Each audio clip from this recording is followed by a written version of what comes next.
So you're thinking about moving to Philadelphia? Well, I'm going to give you 5 reasons why not just I love living here, but why so many people come and they move to Philadelphia. Stick around for the last 2 because those are my personal favorites. This is Naveed Abreu with Navigator Realty Group. Let's get after it.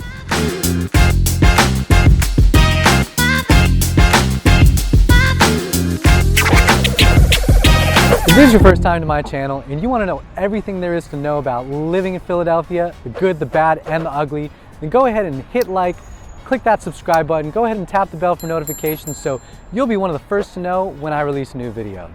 All right, so one of the biggest reasons that people move to Philadelphia is because it's affordability. If you look at all of the major metropolitan cities in the United States of America, Philadelphia ranks towards the bottom. It might even be the bottom. We've got such a large housing stock. Even though the city of Philadelphia proper is not that big, Philadelphia, its entire metropolitan area, is huge. I think we were ranked the 6th biggest city starting at the beginning of this year. We've got such big housing stock. We got stuff from $50,000, which is going to need a little bit of work, all the way up to multi-million-dollar condos. So when you take all the average, I think we're right around $240,000, $250,000 is our average home sales price. Nowhere else in this country are you going to be able to go buy a new construction home, 2,000 square feet, roof deck, basement for $500,000. It's just not happening. But here in Philadelphia, we do have that luxury. Still going on in Philadelphia, even though it's slightly revised for this year, 2022, is the 10-year tax abatement. That's responsible for bringing a lot of developer money into the city. So they're building all of these properties, but the taxes are abated for 10 years. Basically, if it's new construction, you're only paying taxes on that land. If it was a renovated home, you're paying taxes on whatever came before that, and that's for 10 years. For 2022, you do get a 10% reduction in that abatement every year, all the way until the end of the 10 years. So it's not quite the full 10-year tax abatement, but it's still a big reason why all this money for developing has come into the city. Piggybacking off of that last one is accessibility. Philadelphia sits right on the 95, so going north, going south, easy access to wherever you want to go.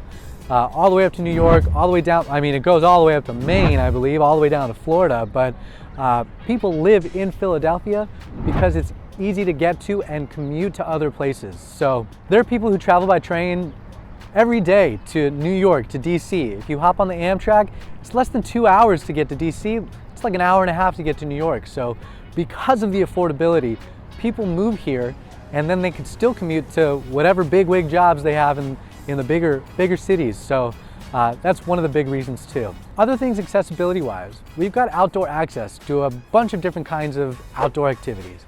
You're going hiking, you're going biking, you've got the Wissahickon, the Chamonix Creek. Even if you head down to Delaware, really close, there's a lot of good trails in Delaware. In terms of getting to the water, they call it the shore here in Philadelphia. Back in California, we used to call it the beach. Some people do call it the beach here too, but you go to the shore. It doesn't take very long to get to Ocean City, New Jersey. You're there in like an hour and a half, I want to say. So accessibility is there for water. And then if you want to go up to the mountains, you got the Poconos for skiing, which, whatever. I'm from California, so I don't really go there, but it's only a couple hours away. And if you keep heading north, you get to Vermont. It's a little bit longer drive. We're talking like 6-7 hours, but you got mountains. Everything that you want to do in terms of outdoor activities, you can do living in Philadelphia. The third thing that I want to tell you that gives Philadelphia an edge, especially when you're comparing to a lot of other Northeast cities, is it's got a mild climate. My mom calls me from California.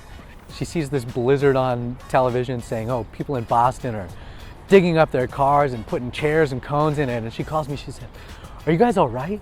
And I'm sitting here saying, Mom, I haven't seen a drop of snow. Everything's cool. Thank you. I appreciate it, but everything's good.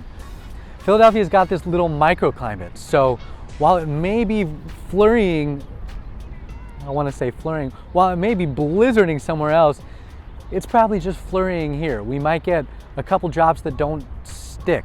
So if you think about the cold of the Northeast, you're not going to get that here. When you go into those summer months, it's the same thing. We're not like the South where it's hot and humid for multiple months out of the year. It does get hot. You better have air conditioning in your car and in your house. And if you don't, you might struggle a little bit, but it's not that hot for that long. It's one of those things that you come to appreciate when you go through the seasons. You just deal with the hot. You spend a little bit longer to get from point A to point B instead of cruising at what's fast walking speed? 25 miles an hour? Instead of cruising, you're taking your time, you're sauntering places. That way you're not building up that sweat and looking like a wet rag when you get to your destination. So it does get a little bit humid at times, but not forever. And then obviously the beauty of the transition seasons, the fall and the spring. Right now we've got cherry blossoms blooming right behind me. They're killing it right now on Schuylkill River Trail. Beautiful, but we get to experience all that. The thing that you don't get when you live in other areas where you don't really have seasons is you just take everything for granted.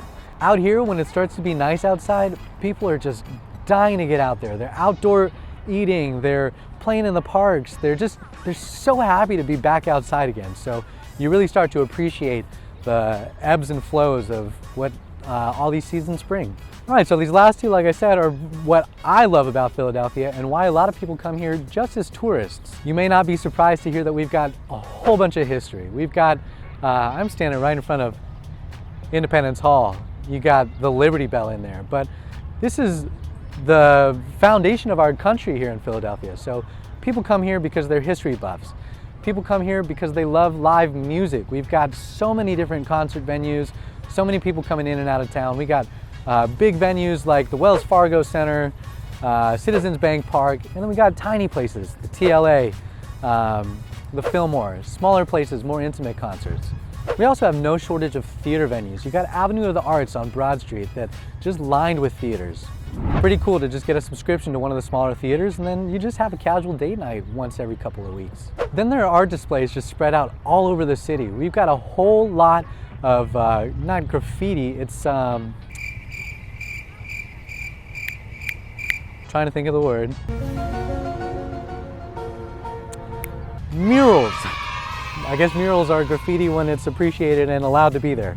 But we got murals all over the city. You go down any alley, any side, you'll be able to see some of the most amazing artwork you've ever seen anywhere. You got the Barnes Foundation, you got the Art Museum, and then you got cool things like the Franklin Institute. Google all those things if you're not sure what they are. And last but not least, you got the food and drink scene. I know a lot of places are trying to call themselves a foodie destination, but Philadelphia really is. We've got a lot of boutique restaurants. We've got restaurant groups that develop these crazy concepts.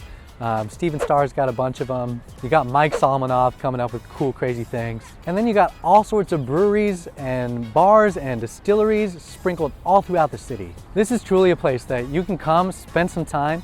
If you're living here, you can go to a different place every single night, probably for a year, and never repeat the same place twice. There's so many fantastic things to love about living in Philadelphia, and I'm gonna keep sharing them all with you because I love it, I want you to love it too, and I'm proud to be living in Philadelphia. And that's all I got for you today. But if you've got any questions about anything Philadelphia related, the housing market, things to do, places to go, what to see, you know where to get me. All my information is down in the description. You can call me, email me, text me. I will get right back to you because I am looking forward to helping you. Again, if you don't want to miss out on the content that I release, then go ahead and subscribe, hit that bell for notifications so you'll be one of the first to know when I release a new video. This has been Naveed Avery with Navigator Realty Group, signing out.